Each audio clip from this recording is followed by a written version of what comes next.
My phone rings, and it's Jimmy Irsay, as he was called back then, on the other end. Johnny, I just talked to my dad. We're moving the team. And it was like a surreal moment for me. It's like, oh my gosh. I said, which city are we moving to? And he said, Indianapolis. And I said, when? And then he said, tomorrow.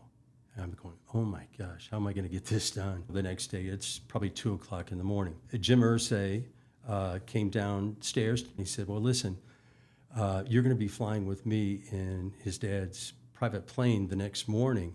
So we need to go and get some sleep. The only problem is I don't want to go back to my house because, there's been death threats and everything else on my family. So it was decided that, we'll go to my apartment and sleep that night. So just a sleepover, you and Jim Irsay. Well, yeah, and the funny thing about it is, the press, they knew me a little bit, but they certainly knew, the son of the owner. So we're thinking, well, how am I going to get him out of here? Because we're going to have to go through the front door and everything. And Jim hopped in the passenger seat of my car.